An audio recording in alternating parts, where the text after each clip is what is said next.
Wayside. This is Situation Room. I read from the AP Bulletin. Kennedy apparently shot in his... John Fitzgerald Kennedy, the 35th President of the United States, was assassinated on November 22, 1963, while on a campaign stop in Dallas, Texas. There was no 24-hour television. TV signed off at night.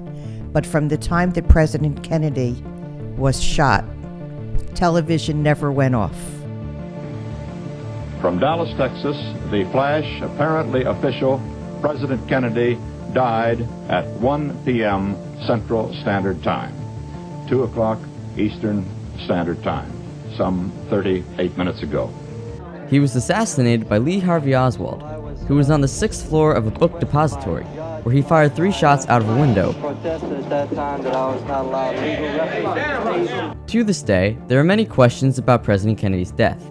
Did Oswald act alone? Was there a second shooter?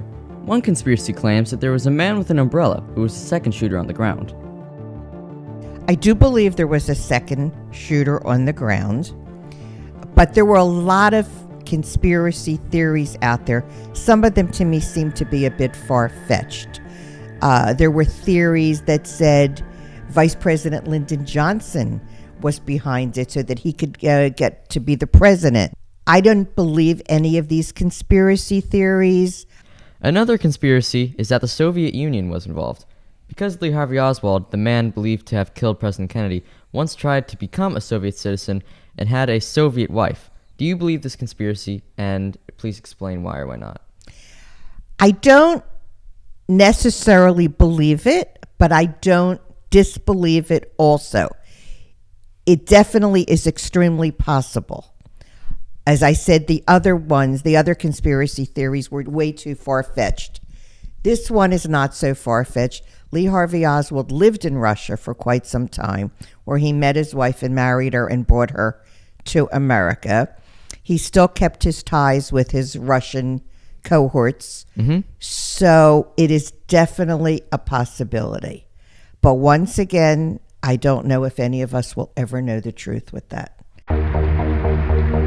President Kennedy's successor, Lyndon Johnson, assembled a commission to investigate the assassination.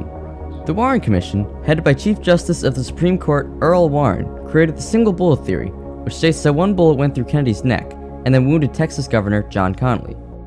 I remember when the Warren Commission was formed, and I followed it very closely, as did everybody.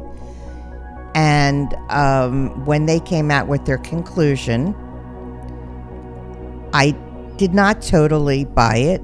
I think more people agree with me than not, because if you kind of follow where the first bullet went versus where the second bullet went, it seemed that there may have been coming from different directions, therefore leading you to believe that there was someone else involved.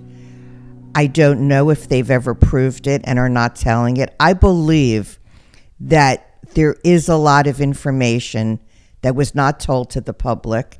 I believe it is sealed somewhere, probably not to come out until everybody that was alive during that time is no longer here.